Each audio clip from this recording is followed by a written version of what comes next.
히브리서 8장에서 10장 성경 본문을 통해 새 언약과 새 성전 되신 예수라는 제목으로 하나님의 말씀을 증거하겠습니다. 사람은 자신이 믿는 것을 따라서 삽니다. 돈을 믿는 사람은 돈이 모든 것입니다. 힘을 믿는 사람은 힘이 모든 것입니다. 예수 믿는데 예수가 전부가 아니면 그것은 믿음이 아니고 종교적인 신념일 수도 있습니다. 교회에 믿음 아닌 종교 신념만 있으면 이 교회에 예수가 아닌 돈이나 힘이 왕 노릇을 합니다. 그것은 교회만 아니라 가정이나 개인의 마음도 마찬가지입니다.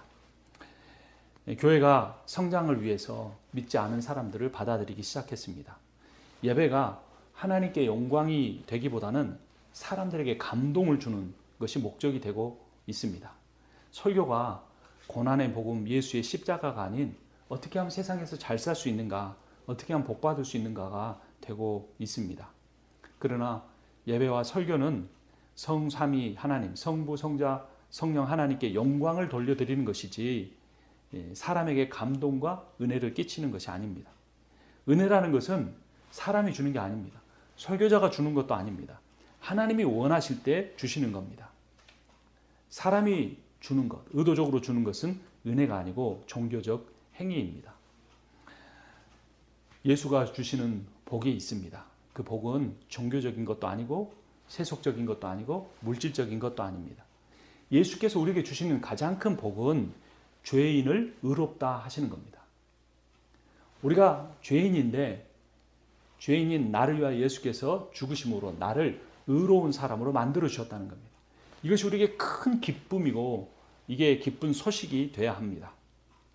예수 그리스도 안에 우리가 거하면 죄인이지만 의로운 사람이 되고 우리가 불완전하지만 온전하게 하나님이 여겨주시고 때로는 삶이 공허하다고 느껴지지만 성령으로 충만하게 되고 또 우리가 이 세상에서 가난하게 되고 물질에 염려도 하지만 진정한 부요한 사람이 될 수 있습니다. 그래서 신앙이란 예수를 만나는 것입니다. 성화란 예수를 닮는 것입니다. 예수가 시작이고 예수가 과정이고 예수가 결론이 돼야 합니다.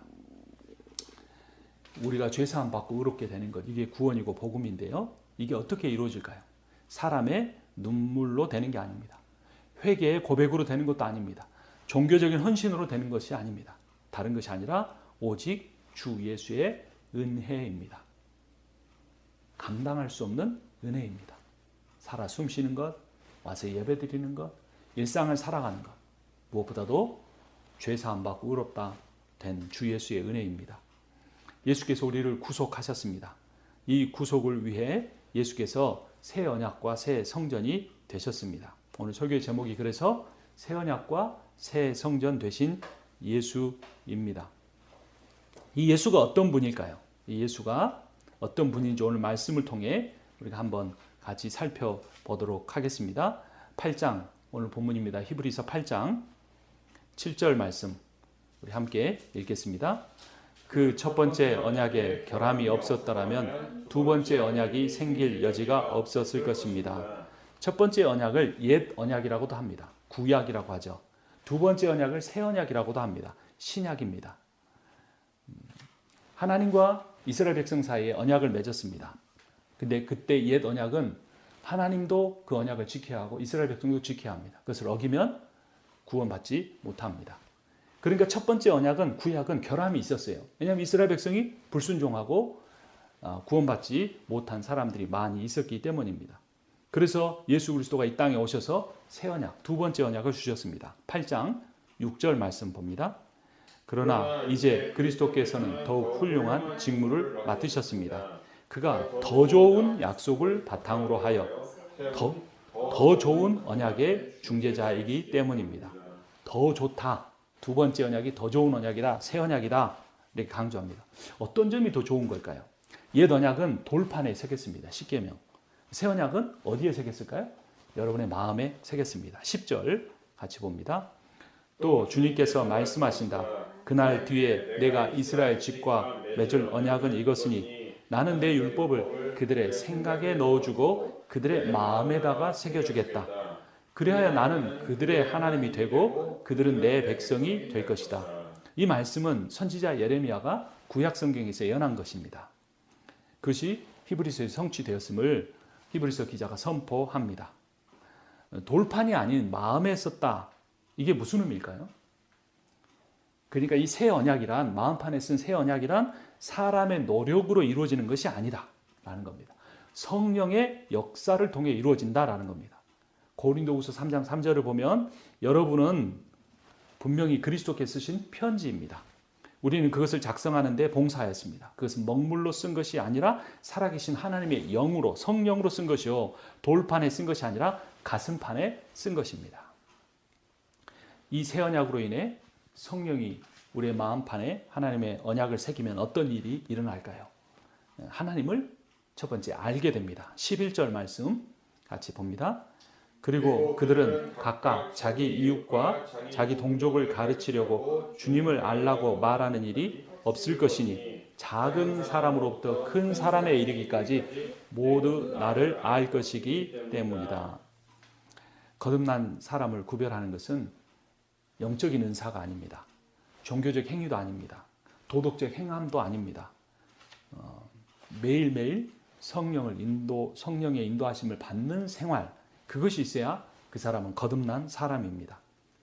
상황이 좋지 않을 때나 좋을 때나, 마음이 즐거울 때나 마음이 괴로울 때나 힘들 때나 하나님만 바라보고 기뻐하는 것을 성령 충만이라고 합니다.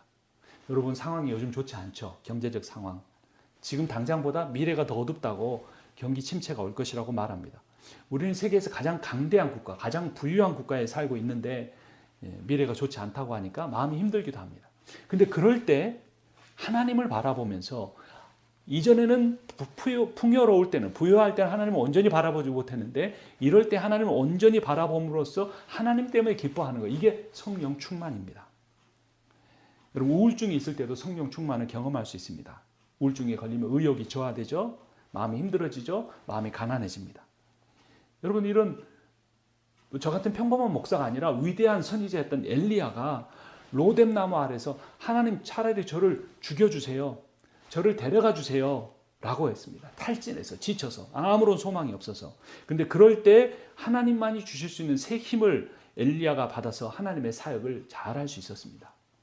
앞으로 어떤 어려움이 올지 모릅니다. 얼마나 힘들어질지 모릅니다. 엘리야처럼 정말 차라리 죽는 것이 낫다고 생각할 때가 올지도 모릅니다. 그러나 그때가 바로 정말로 내가 성령에 붙잡히는 삶을 살 수 있는 때가 될 수 있습니다. 성령의 역사는 예수의 보혈에 근거합니다. 예수의 보혈이 우리의 모든 죄를 씻었습니다. 예수의 보혈은 우리 죄로 인한 심판을 면제받는 정도가 아닙니다. 면제가 아니라 우리를 의롭다고 합니다. 우리를 정결하다고 합니다. 우리를 거룩하다고 합니다. 우리를 영광스럽다고 선포해 줍니다. 그리고 최종적으로 성령 충만한 새로운 존재로 만들어줍니다. 근데 그 과정을 위해 우리가 고난이라는 과정을 통과해야 되고 자아의 죽음이라는 정말 힘든 과정을 지나야 합니다. 예수님을 믿고 영접한 사람은 예수님의 이름과 그분의 성품과 그분의 신분과 그분의 특권과 그분의 의로움뿐만 아니라 영광까지도 모든 면에서 하나가 됩니다. 그러니까 이제까지 내가 세상적인 걸 추구해 왔다면 이 어려운 시기를 지나면서 내가 정말 예수를 닮아가야겠다. 예수의 영광을 내 삶에 드러나게 해야겠다라고 생각할 수 있어야 합니다.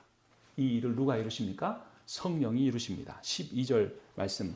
그 성령이 우리에게 주시는 새 언약을 따르는 사람들에게 어떤 일이 일어나는지 12절 말씀 같이 읽습니다. 내가 그들의 불의함을 긍휼히 여기겠고 더 이상 그들의 죄를 기억하지 않겠다. 이 새 언약에 따르면 하나님의 영이 우리 안에 계십니다. 그리고 우리가 하나님을 만나게 되고 하나님을 점점 더 깊이 알게 됩니다.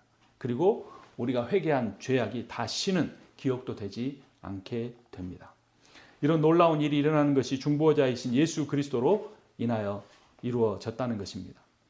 옛 언약은 왜 그렇게 되지 못했을까요? 그것은 바로 짐승의 피로 제사를 드렸기 때문입니다. 출애굽기 24장 8절을 보면 모세가 그 피를 가지고 백성에게 뿌리며 이르되 이는 여호와께서 이 모든 말씀에 대하여 너희와 세우신 언약의 피니라 라고 합니다.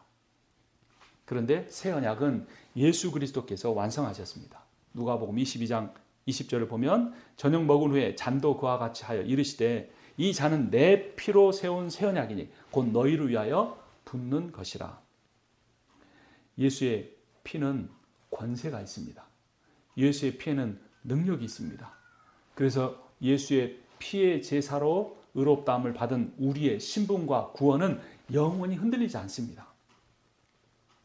예수께서 이 일을 어떻게 이루셨습니까? 십자가의 죽으심으로 이루셨습니다.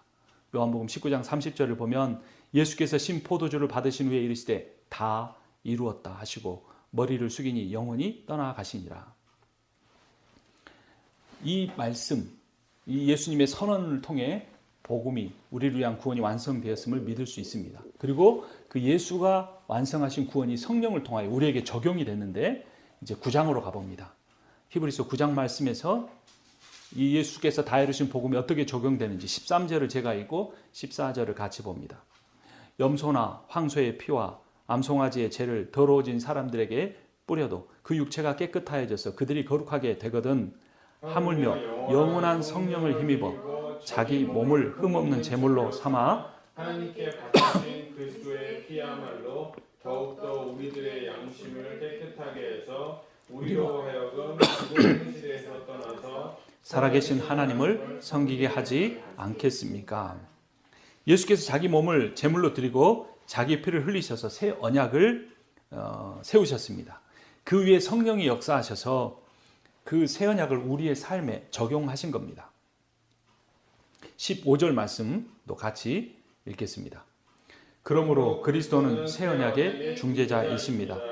그는 첫 번째 언약 아래에서 저지른 범죄에서 사람들을 구속하시기 위하여 죽으심으로써 부르심을 받은 사람들로 하여금 약속된 영원한 유업을 차지하게 하셨습니다. 예수께서 새 언약의 중재자로 우리에게 주신 구원은 우리를 하나님의 자녀 되게 할 뿐만 아니라 하나님의 자녀로서 이 세상에 살아가는 필요한 모든 것들을 유업으로 주십니다. 그러므로 여러분 염려하지 마십시오.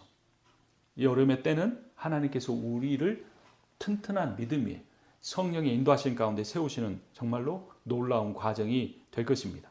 이 시대가 어떤가 상관없이 개인적인 어려움이나 상실감이나 아픔이나 힘듦이나 고난이라고 할지라도 그런 모든 것들은 이미 하나님의 자녀들 우리를 하나님 앞에 더 거룩하고 더 온전한 믿음 위에 세워 주시는 것입니다. 그래서 예수 그리스도께서 새 언약 되셔서 자기의 피로 우리를 구속하셨는데 그것으로 멈추지 아니하시고 예수 그리스도는 새로운 성전이 되어 주셨습니다. 그 옛 성전을 허무시고 새 성전이 되셨는데 오늘 본문인 히브리서는 옛 성전을 어떻게 표현하는지 한번 보도록 하겠습니다. 성소와 지성소로 나뉘어졌는데 먼저 성소를 보죠. 히브리서 9장 1절을 제가 읽고 2절을 같이 봅니다. 첫 번째 언약에도 예배 규정과 세상에 속한 성소가 마련되어 있었습니다. 한 장막을 지었는데 곧 첫째 칸에 해당되는 장막입니다. 그 안에는 촛대와 상이 있고 빵을 차려 놓았으니 이곳을 성소라고 하였습니다. 설교가 끝난 뒤에 제가 그 성전 그림을 보여드리겠습니다. 큰 울타리가 있고 그 울타리 안에 하나의 천막이 있는데 그 천막이 두 부분으로 나뉘어져 있습니다. 먼저 들어가면 성소라고 하는 부분이 있고 그게 더 넓습니다. 그리고 그 성소를 지나 휘장을 지나면 지성소라고 하는 부분이 있습니다. 방금 읽은 1, 2절은 성소에 관한 것이고 지성소에 대해서 뭐라고 묘사하는지 3절을 제가 보고 4절 같이 봅니다. 그리고 둘째 휘장 뒤로는 지성소라고 하는 장막이 있었습니다. 거기에는 금으로 만든 분향 제단과 온통 금으로 입힌 언약궤가 있고 그 안에는 만나를 담은 금 항아리와 싹이 난 아론의 지팡이와 언약을 새긴 두 돌판이 들어 있었습니다. 이 성소나 지성소에 들어갈 때마다 반복적으로 제물이 바쳐지고 그 제물이 피를 흘리고 죽어야 했습니다. 왜 계속해서 제사를 반복해야 했을까요? 그 이유는 짐승의 제사가, 짐승의 피가 불완전하기 때문입니다. 그래서 예수 그리스도께서는 이 불완전한 옛 제사 제도를 폐지하셨습니다. 그리고 옛 제사가 드려지던 성전도 폐지하셨습니다. 그리고 예수는 이제 반복적으로 드려야 하는 짐승의 피가 아닌 단번에 영원히 드리는 자신의 피로 새로운 제사를 드리셨습니다. 그리고 여러분을 위한 영원한 구원을 이루셨습니다. 이것은 모두 다 하나님의 은혜로 이루어진 것이고 그 은혜는 우리를 의롭게 하는 은혜가 되었습니다. 죄악에 대한 심판과 죄인인 우리를 의롭다 하는 그 모든 일이 예수 그리스도가 자신의 생명을 내어놓으시는 십자가의 죽으심으로 단번에 영원히 이루셨습니다. 그 내용을 9장 11절 12절 이렇게 묘사합니다. 11절을 제가 봅니다. 그러나 그리스도께서는 이미 일어난 좋은 일을 주관하시는 대제사장으로 오셔서 손으로 만들지 않은 장막, 다시 말하면 이 피조물에 속하지 않은 더 크고 더 완전한 장막을 통과하여 단 한 번의 지성소에 들어가셨습니다. 그는 염소나 송아지의 피로서가 아니라 자기의 피로서 우리에게 영원한 구원을 이루셨습니다. 여러분이 가진 구원은 어떤 구원입니까? 영원한 구원입니다. 예수가 우리의 영원한 구원을 이루기 위한 대속적 죽으심은 교리적인 것이 아니었습니다. 그의 몸이 성한 자리가 없었습니다. 그분의 뼈에 평안함이 없었다고 성경은 말합니다. 우리의 죄악의 짐이 그분의 머리에 넘쳐서 짓눌리셨다고 합니다. 하나님의 분노와 심판이 예수 한 몸에 완전히 부어졌습니다.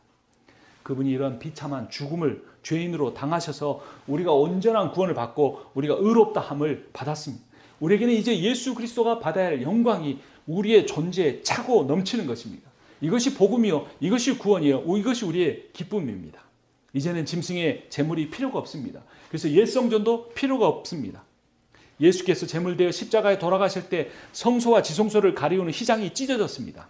누가복음 23장 45절을 보면 성소의 휘장이 한가운데가 찢어졌더라. 예수께서 큰 소리로 불러 이르시되 아버지여 내 영혼을 아버지 손에 부탁하나이다 하고 이 말씀을 하신 후 숨지시니라.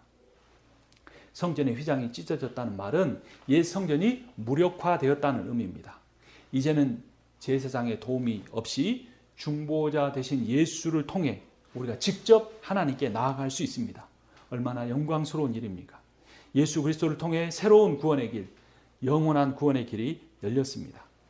예수의 피가 우리의 죄를 사하고 하나님께 나아갈 담력을 주고 우리의 영적 목마름을 해결하여 주고 우리 죄 때문에 참소하는 자와의 싸움에서 이기게 하고 그 피가 영원한 언약의 보증이 되었습니다. 새 성전 되신 예수를 통해 이제는 그를 믿는 자는 누구나 하나님께 나아갈 수 있습니다. 요한복음 14장 6절에 예수께서 이르시되 내가 곧 길이요 진리요 생명이니 날로 말미암지 않고는 아버지께로 올 자가 없느니라. 요한복음 3장 16절은 하나님이 세상을 이처럼 사랑하사 독생자를 주셨으니 이는 그를 믿는 자마다 멸망하지 않고 영생을 얻게 하려 하심이라 라고 말합니다. 이 모든 일이 어떻게 일어난 것입니까? 예수의 보혈로 일한 것입니다. 그리고 이 예수의 보혈에는 성령의 권세가 있습니다. 9장 14절 한 번 더 같이 읽습니다. 하물며 영원한 성령을 힘입어 자기 몸을 흠없는 제물로 삼아 하나님께 바치신 그리스도의 피야말로 더욱더 우리들의 양심을 깨끗하게 해서 우리로 하여금 죽은 행실에서 떠나서 살아계신 하나님을 섬기게 하지 않겠습니까? 옛 성전에서 드린 옛 제사는 율법에 근거한 것입니다.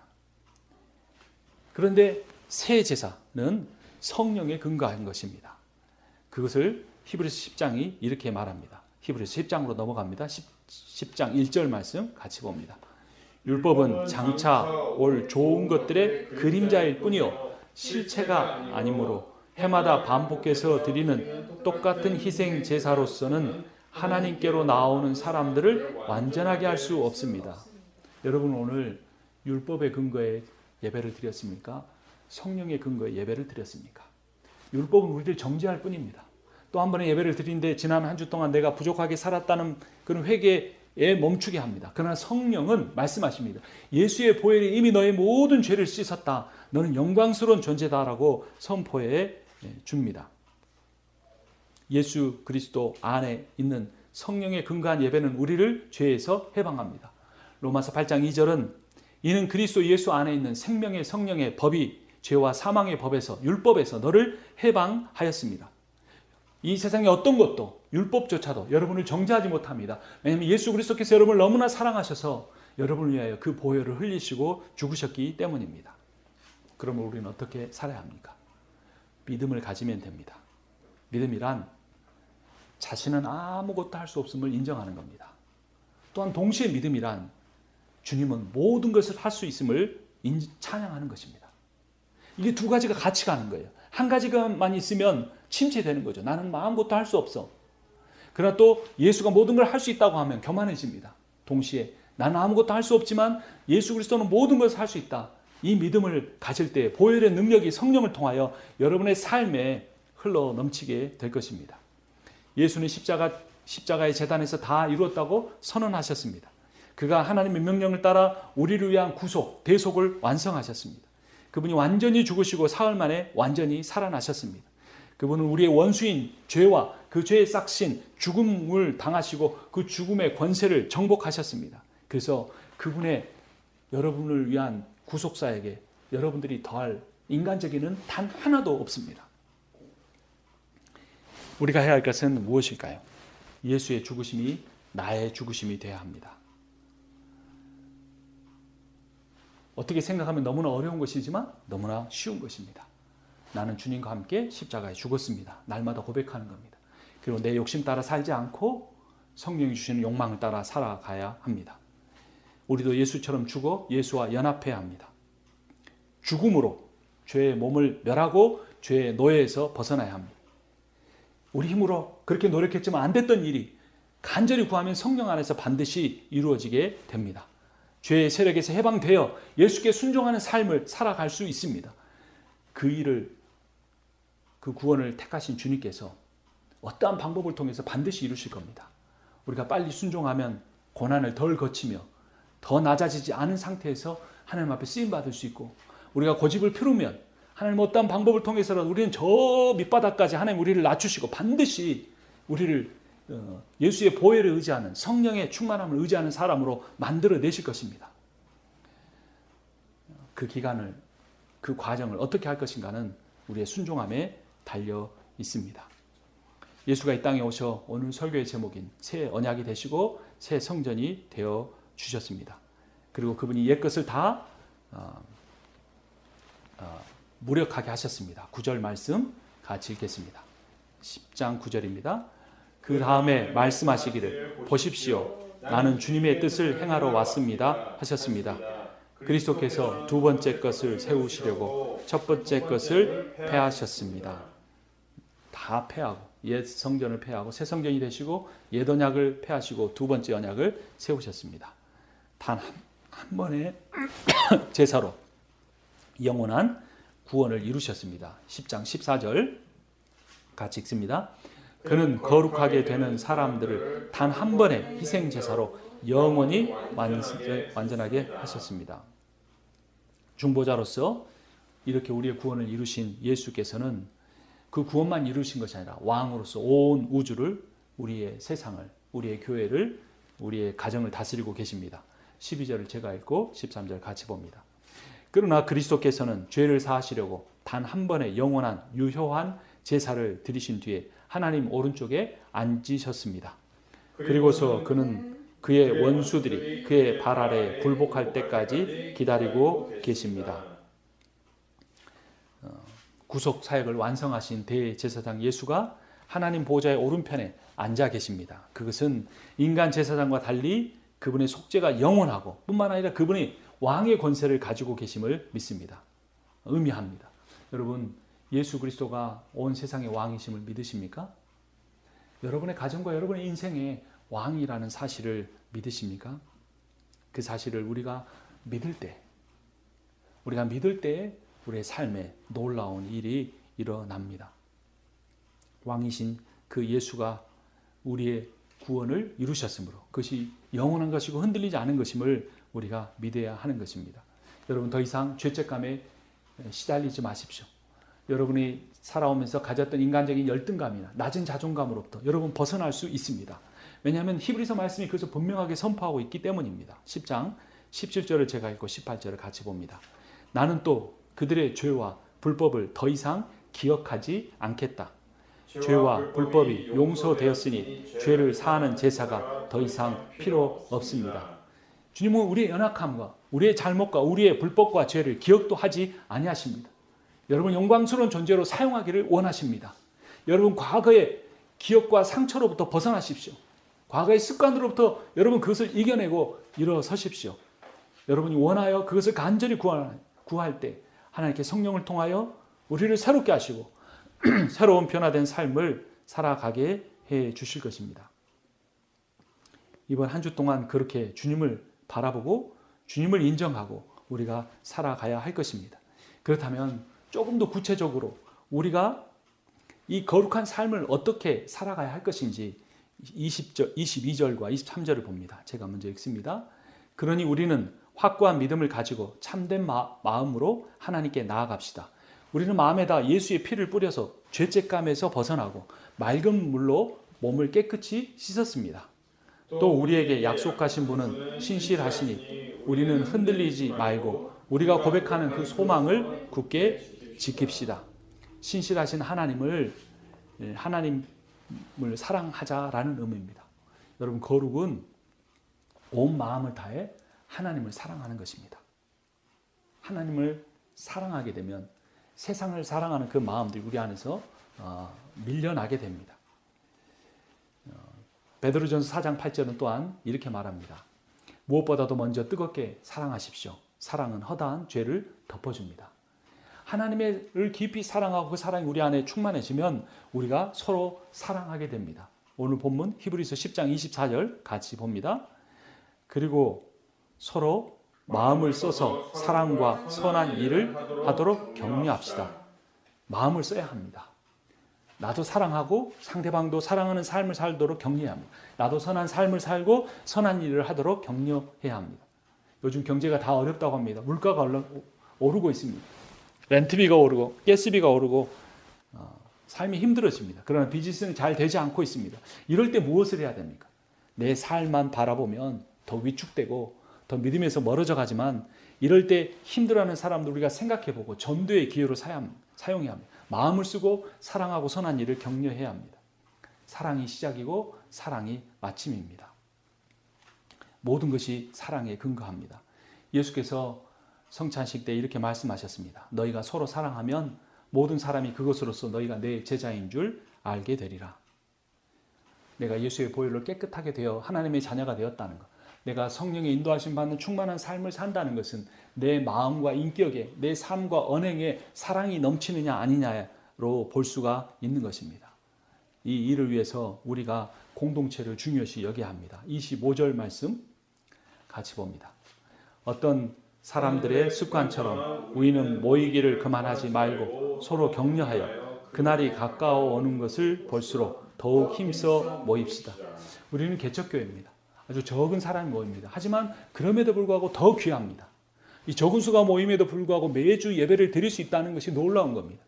또 주중에 하나님의 말씀을 공부하는데 그 말씀을 사모하는 것이 얼마나 귀한지 모릅니다. 우리가 더 그 날이 가까워오는 것, 마지막 때 가까워오는 것을 볼수록 더욱 힘쓰자고 합니다. 이 세상이 더 힘들어질수록 우리가 그 일을 해나가야 합니다. 그런데 또 하나 중요한 게 있습니다. 모이는 공동체도 중요하지만 인간은 어느 누구도 다른 사람을 의지할 수 없습니다. 그리고 결국은 혼자 살아가야 합니다. 이게 모순되는 것처럼 보이죠. 공동체로 모이기를 힘쓰라는 것과 우리가 인생을 살아가면 다른 사람 의지해서 살 수 없다. 혼자 서야 한다. 이것은 모순처럼 보이지만 모순이 아닙니다. 서로 보완하는 겁니다. 누가 홀로 설 수 있는가? 그걸 바로 알아야 되는 거죠. 그것은 바로 오늘 설교의 제목처럼 나를 위하여 옛 언약을 폐지하시고 새 언약 대신 예수, 옛 제사와 옛 성전을 허무시고 새 제사와 새 성전이 되신 예수 그리스도를 내가 인격적으로 주님을 깊이 만나고 그분만을 의지하는 삶을 살 때 내가 홀로 서게 되고 그 예수의 보혈의 권세를 의지하고 복음을 의지하며 사는 사람이 됐을 때 그전에는 내가 받아들일 수 없었던 사람을 받아들이게 되고 그전에는 내가 사랑할 수 없었던 사람을 사랑하게 되는 일이 있기 때문에 예수 앞에, 예수의 복음 앞에 내가 먼저 홀로 서야 돼요. 어느 누구도 그 길을 대신해 줄 수가 없어요. 목사도 대신해 줄 수 없는 겁니다. 내가 원해야 돼요. 내 스스로 내가 예수만을 붙드는 사람이 되겠다고 간절히 원할 때 그렇게 예수 앞에 서게 되고 그때 성령이 부어져서 내 삶에 놀라운 변화가 일어나고 진정한 공동체가 될 수 있는 것입니다. 홀로 서기도 어렵고 주님과 동행하는 삶도 쉽지 않습니다. 오랫동안 기도해왔지만 응답을 받지 못했을 수도 있습니다. 그런데 여러분, 물이 몇 도에서 끓습니까? 97도에서 끓나요? 99도에서도 끓으나요? 99.999까지 돼도 안 끓습니다. 몇 도가 돼야 끓습니까? 정확하게 100도가 돼야 끓습니다. 이걸 물의 임계점이라고 합니다. 근데 끓기 전까지는 조금도 변화가 없어요. 우리 삶도 마찬가지예요. 오랫동안 기도해왔고 성령 충만하고 싶고 거룩하게 살고 싶은데 왜 변화가 없고 내 개인이나 가정이나 교회에 그런 놀라운 변화가 없는가? 낙심하고 싶고 그만두고 싶고 세상 환경까지 힘들어지니까 낭망하게 되는데 그렇지 않습니다. 하나님의 때가 확실하게 되면 영적인 임계점에 되면 하나님이 갑자기 놀라운 은혜를 부어주시고 우리의 삶을 변화시킵니다. 그러니까 우리가 꼭 해야 될 것은 낙심하지 않는 것이고 포기하지 않는 것이고 의심하지 않는 겁니다. 내 감정이 처지고 내 의지가 약해지고 이전보다 더 큰 실수를 할지라도 여러분 상황에 의지하지 말고 하나님의 말씀에 근거해서 예수가 이미 나의 모든 구원을 이루셨고 나를 하나님이 예수로 인하여 영광스러운 존재로 본다는 그 말씀을 끝까지 붙드심으로 인하여서 포기하지 않으면 하나님의 때가 될 때 놀라운 역사를 이루어 주실 것입니다. 그래서 이 믿음 하나면 충분합니다. 예수가 나의 새 언약이시고 예수가 나의 새 성전 되신다. 예수가 전부이시다. 믿음 하나면 충분합니다. 하나님을 예수 그리스도를 신뢰하는 반석 같은 믿음이면 노아처럼 산 위에 방주를 지을 수 있고 아브라함처럼 새 땅을 향하여 나아갈 수 있고 모세처럼 존귀한 왕궁 대신에 광활한 외로운 광야를 선택할 수 있습니다. 제대로 된 믿음은 반드시 순종하게 만듭니다. 새 언약의 보혈로 우리를 새롭게 하시고 의롭다 하시고 우리를 구원하시는 새 언약과 새 성전 되시는 예수와 이런 믿음 가지고 동행하는 한 주가 되기를 축복합니다. 기도하겠습니다.